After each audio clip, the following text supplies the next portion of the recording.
नमस्कार दोस्तों, आज के वीडियो में आपको बताएंगे कि डायबिटीज़ के इलाज के नाम पर मार्केट में जो जूस और पाउडर बेचे जा रहे हैं उनको खाने से आपको क्या नुकसान हो सकता है और किस तरह से कुछ शातिर लोग इलाज के नाम पर डायबिटीज़ के मरीजों को ठग रहे हैं और वो भी अथॉरिटीज़ यानी सरकार के नाक के नीचे।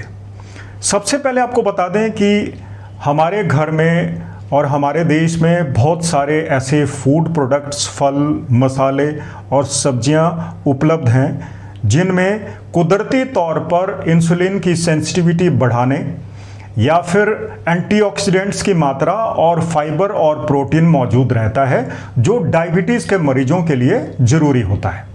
अब जो चीज़ें आपके घर में उपलब्ध रहती हैं, कुछ सीजनल होती हैं और बहुत ही सस्ते दामों में उपलब्ध रहती हैं, उनका पाउडर और जूस बनाकर लोग मार्केट में और लाखों मरीजों को ठग रहे हैं। अब जो चीज़ें आसानी से हमारे घर में उपलब्ध रहती हैं और जिनमें इंसुलिन की सेंसिटिविटी बढ़ाने की ताकत भी है, उसमें फाइबर भी है या फिर उसमें ऑक्सीडेटिव स्ट्रेस कम करने की शक्ति भी है और जिसके अंदर हमें दूसरे न्यूट्रिएंट्स भी मिल जाते हैं, उनमें खास है करेला, जामुन, नींबू, हल्दी, अदरक या फिर दालचीनी। ये सभी प्रोडक्ट हमारे घर में उपलब्ध रहते हैं। कुछ सीजनल फ्रूट्स होते हैं जैसे कि जामुन ले लीजिए, जामुन सीजनली हमें मिलता है, या फिर अमरूद ले लीजिए, अमरूद की पत्तियां ले लीजिए, या फिर नीम की पत्तियां ले लीजिए। इन सब में डायबिटीज़ को नियंत्रित करने के गुण हैं और ये आसानी से हमारे आसपास उपलब्ध रहते हैं और हम अगर इसका इस्तेमाल कुदरती तौर पर करें यानी कि इसकी प्रकृति को बिना छेड़छाड़ किए तो उसका फ़ायदा हमें मिलता है और ये हमारे स्वास्थ्य के लिए भी ठीक रहता है। आज के वीडियो की अगर हम बात करें तो कुछ शातिर लोग आंवला करेला जूस बेच रहे हैं, कुछ बेच रहे हैं मेथी या फिर दूसरी चीज़ें मिलाकर एक पाउडर, कुछ कैप्सूल निकाल रहे हैं, कुछ टैबलेट्स निकाल के मार्केट में आ गए। अब इन चीज़ों में कुछ गुण तो मौजूद रहते हैं लेकिन सभी गुण मौजूद नहीं रहते और अगर हम लोग वैज्ञानिक तौर पर इसका विश्लेषण करें तो इन चीज़ों में कुछ ऐसी बातें, ऐसे अव्यय और ऐसा नुकसान हो जाता है जो हमें फ़ायदा पहुंचाने के बजाय हमारा नुकसान कर सकता है। तो जिन चीज़ों के मैंने आपको नाम बताए, अगर हम कुदरती तौर पर उनका इस्तेमाल करेंगे बिना किसी छेड़छाड़ के तो ये स्वास्थ्यवर्धक रहते हैं, हमें फ़ायदेमंद रहते हैं। और अगर हम इनका पाउडर और जूस निकालना शुरू कर देंगे, कई महीनों तक उसको हम लोग बंद करके रख देंगे तो वो हमारे लिए नुकसानदायक हो सकता है। और ये किस तरह से नुकसान पहुँचाएगा और क्यों हमें नहीं खाना चाहिए, इसकी हम लोग वैज्ञानिक आधार पर अब व्याख्या करते हैं। कोई फल हो या फिर अनाज हो या फिर दूसरी चीज़ें या कुदरती तौर पर मिलने वाली कुछ पत्तियां या फल, जब हम उनको सुखाते हैं तो वैज्ञानिक तौर पर उसे कहा जाता है डिहाइड्रेशन, यानी उसका पानी सुखा दिया जाता है।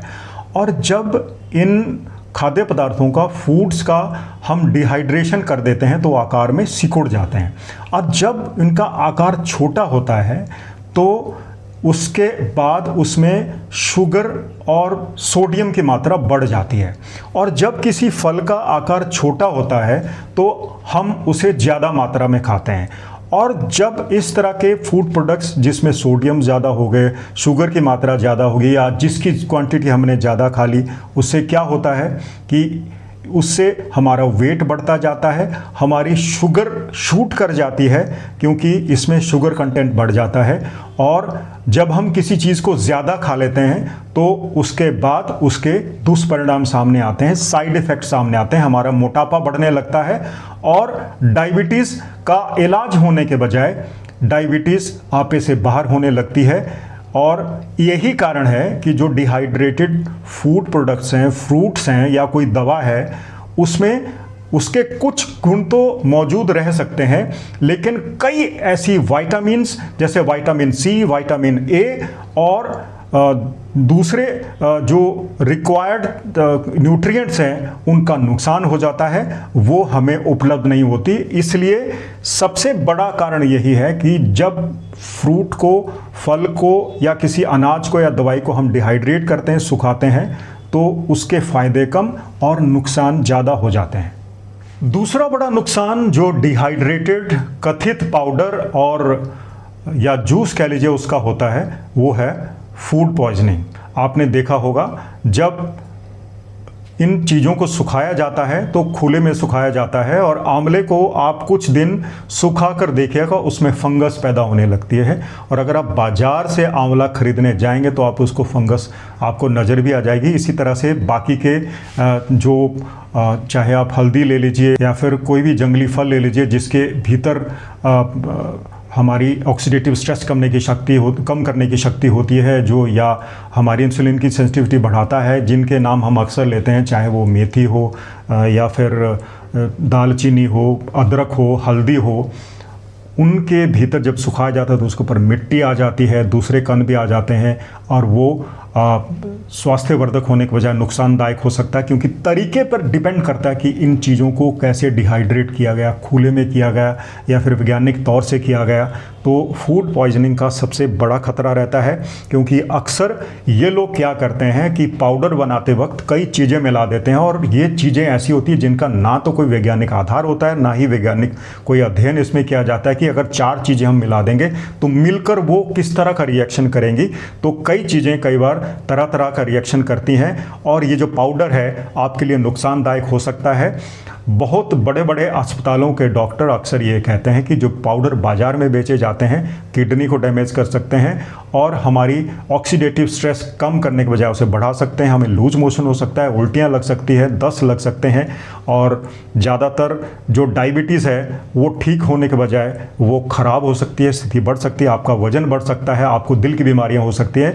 तो फूड पॉइजनिंग और उसके साइड इफ़ेक्ट्स इन डिहाइड्रेटेड पाउडर्स जो बने हुए हैं, जिन चीज़ों से बनाए गए हैं, उससे होने का बड़ा खतरा रहता है। और अब हम बात करेंगे एक और बड़े नुकसान की, जो ये कथित पाउडर खाने से या फिर कथित तौर पर जो जूस बनाए जा रहे हैं डायबिटीज़ ठीक करने के नाम पर, उसके क्या नुकसान हो सकते हैं। अब कुछ एक लोग जामुन, करेले आदि का एक जूस निकालकर मार्केट में बेच रहे हैं, और उसमें इन सभी चीज़ों के गुण तो बता देते हैं, लेकिन ये नहीं बताते कि अगर किसी फल का जूस हम निकाल लें तो उसको हमें कुछ घंटों के भीतर ही इस्तेमाल कर लेना चाहिए, उसके बाद वो नुकसानदायक हो सकता है। तो फिर ऐसा जूस अगर मार्केट में बेचा जा रहा है तो निश्चित तौर पर उसमें प्रिजर्वेटिव मिलाए जाते होंगे, और प्रिजर्वेटिव सीधे केमिकल होते हैं जो हमारे स्वास्थ्य को नुकसान पहुंचा सकते हैं। तो ऐसे फूड प्रोडक्ट्स, चाहे वो पाउडर हो या फिर कथित तौर पर दवा का काम करने वाले जूस हों, वो कई चीज़ों के साथ इंटरेक्ट करके हमें नुकसान पहुंचा सकते हैं। एक उदाहरण मैं आपको दे रहा हूँ।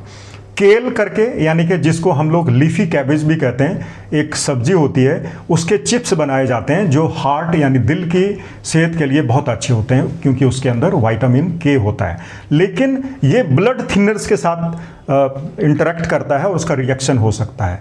तो इसी तरह से बहुत सारी चीज़ें हैं जो हमारी दवाई के साथ या हमारे दूसरे खाने के साथ रिएक्ट कर सकती हैं और हमें नुकसान पहुंचा सकते हैं, क्योंकि कोई भी दवा हो उसका एक्शन भी हो सकता है और रिएक्शन भी हो सकता है। तो हमने आज के वीडियो में आपको आगाह किया कि डायबिटीज़ के मरीजों को कुछ ऐसे पाउडर और जूस बेचे जा रहे हैं जो फ़ायदा कम करते हैं, नुकसान ज़्यादा कर सकते हैं। और जब ये चीज़ें कुदरती तौर पर आपके घर में मौजूद हैं, चाहे वो मेथी हो, दालचीनी हो, अदरक हो या फिर लहसुन हो, तो फिर हम उनका पाउडर या जूस बनाकर क्यों खाएं। और जब पाउडर और जूस निकालने की प्रक्रिया में जब इनके बहुत सारे न्यूट्रिएंट्स का नुकसान हो जाता है, उसका फ़ायदा कम और तकलीफ़ ज़्यादा होती है, तो फिर हम इनके झांसे में क्यों आए। मैंने व्यक्तिगत तौर पर इन पाउडर बनाने वालों को और इन कथित जूस बनाने वाले लोगों से संपर्क किया उनको, क्योंकि ये लोग दावा कर रहे थे कि हम लोग 2.5 लाख 5 लाख लोगों को ये पाउडर बेच चुके हैं, बहुत लोगों को फ़ायदा हुआ, या हमारा जूस बहुत स्वास्थ्यवर्धक है, उसके में हमने 10 चीज़ें मिलाई हुई है। लेकिन वो मुझे 2 लोगों के नंबर नहीं दे पाए जो इस पाउडर का या जूस को पीकर ठीक हुए हों। दोस्तों, ये मार्केट है, ये बाज़ार है, और बीमारी के नाम पर पैसे ठगने की, ऐंठने की एक कला है। विज्ञापनों पे न जाइए, क्योंकि विज्ञापन हमेशा भरमाने वाले होते हैं। एक बड़े महारथी जो आयुर्वेद के खुद को ज्ञाता कहते हैं, उसको देश के सामने अखबारों में विज्ञापन देकर माफ़ी मांगनी पड़ी। कोई भी दवा किसी भी तरह का इलाज के नाम पर हम उसका विज्ञापन नहीं कर सकते। तो आप सावधान हो जाइए, क्योंकि ये पाउडर और ये जूस आपके लिए नुकसानदायक है। और अगर आप चाहते हो कि आपको इन चीज़ों से फ़ायदा हो तो उनका इस्तेमाल कुदरती तौर पर करें। तो दोस्तों, आखिर में एक बार फिर से मैं आपको मेथी, अदरक, हल्दी, दालचीनी, आंवला, जामुन या फिर अमरूद या फिर नीम या फिर दूसरी चीज़ें जैसे गुड़मार, इनके गुण एक बार आपको फिर बता दूं कि अगर हम इनको कुदरती तौर पर खाएं, नेचुरल तरीके से खाएं जैसे ये हैं, उसी स्थिति में इसका इस्तेमाल करें, सही तरीके से इस्तेमाल करें, निश्चित तौर पर हमारी इंसुलिन की सेंसिटिविटी बढ़ सकती है, हमारी ऑक्सीडेटिव स्ट्रेस कम हो सकती है और हमारा डाइजेशन इम्प्रूव हो सकता है, हमारा जो नींद का सिस्टम है वो सुधर सकता है और हमारी ब्लड शुगर नियंत्रण में रह सकती है। लेकिन इनका पाउडर का इस्तेमाल ना करें, इनको कुदरती तौर पर खाएं। आंवले का जूस पीने से बेहतर है आप आंवला घर में रखें और आंवले को आप सीधे तौर पर खा लें। जो फ्रूट्स हैं, सिट्रस फ्रूट्स हैं, आप इनका इस्तेमाल शुरू करें। आंवला सर्दियों में उपलब्ध रहता है, बाज़ार में जाएं, धोकर खा लें। और इसी तरह से हल्दी भी सर्दियों में आती है, उसका सीजन होता है, हल्दी का इस्तेमाल करें। हल्दी का इस्तेमाल करने के बहुत सारे तरीके होते हैं, आप उसकी चाय पी सकते हैं हल्दी या फिर घर में लहसुन आपके यहाँ होता है, लहसुन के भीतर भी इंसुलिन की सेंसिटिविटी बढ़ाने के गुण होते हैं। अदरक में होते हैं, दालचीनी में होते हैं, या फिर कुछ ऐसे फल होते हैं जिनको खाकर आप अपनी इंसुलिन सेंसिटिविटी को इम्प्रूव कर सकते हैं, अपनी नींद को अच्छी तरह से ला सकते हैं। तो आप इन विज्ञापन दाताओं के झांसे में ना आए। और सबसे बड़ी बात तो ये है कि इस तरह के भ्रामक विज्ञापन, ठगी वाले विज्ञापन सरकार की नाक के तले किए जा रहे हैं। सोशल मीडिया पर लोगों को ठगा जा रहा है, इलाज के नाम पर पाउडर और जूस बेचे जा रहे हैं, जो बिल्कुल गलत है। ऐसा हमारा जो मैजिक रेमेडीज़ एक्ट है उसके तहत उल्लंघन है, क्योंकि हम किसी बीमारी को ठीक करने का दावा इस तरह से नहीं कर सकते। और ये लोग इतने चालबाज, ठग और धोखेबाज हैं कि कैंसर तक के इलाज का दावा कर रहे हैं, जो गैर कानूनी है। डायबिटीज़ एक ऐसी बीमारी है जो ना तो पाउडर खाने से ठीक होगी, ना गोली खाने से ठीक होगी, और ना ही कोई जूस पीने से ठीक होगी, क्योंकि जब हम किसी चीज़ का जूस निकालते हैं तो उसका फाइबर का नुकसान हो जाता है और बहुत सारे न्यूट्रिएंट्स हम लोग जो उसका पल्प होता है उसमें फेंक देते हैं। इसलिए अगर आपने कुदरती तौर पर डायबिटीज़ का इलाज करना है तो कुदरती तरीके फॉलो कीजिए। कुदरती फल, फ्रूट, मसाले आप इस्तेमाल में ज़रूर लाएं, लेकिन उनको छेड़छाड़ किए बिना, और उनको मिक्स ना करें। मिक्स करके साइड इफ़ेक्ट्स हो सकते हैं। हर रोज़ के लिए बांध लीजिए। एक दिन के लिए आप रात को मेथी भिगो दीजिए, तो अगले दिन मेथी का पानी पी लीजिए, और उसके बाद आप क्यूमिन सीड यानी जीरे के सीड भिगो सकते हो। आप सौंफ का पानी पी सकते हो। इसके अलावा आप हल्दी की चाय बनाकर पी सकते हो। अमरूद वैसे ही खा सकते हो, अमरूद या नीम की पत्तियां चबा सकते हो, या फिर जब मौसम आए तो आप जामुन का मज़ा लीजिए। जामुन को भी एंटीऑक्सीडेंट्स होते हैं उसके भीतर। या फिर हमारे घर में लहसुन हमेशा होता है, लहसुन को कच्चा ही खाना चाहिए। लहसुन को आप पकाओगे तो उसके भीतर जो एलिसिन नाम का पदार्थ होता है जिसकी वजह से इंसुलिन सेंसिटिव बढ़ती है, वो उसका नुकसान हो जाएगा। उसी तरह से अदरक है और दालचीनी है। इन चीज़ों के इस्तेमाल आप रोज़मर्रा के जो खाने पीने की चीज़ें हैं, खाना हो, सैलड हो, उसमें आप इसका इस्तेमाल कर सकते हैं।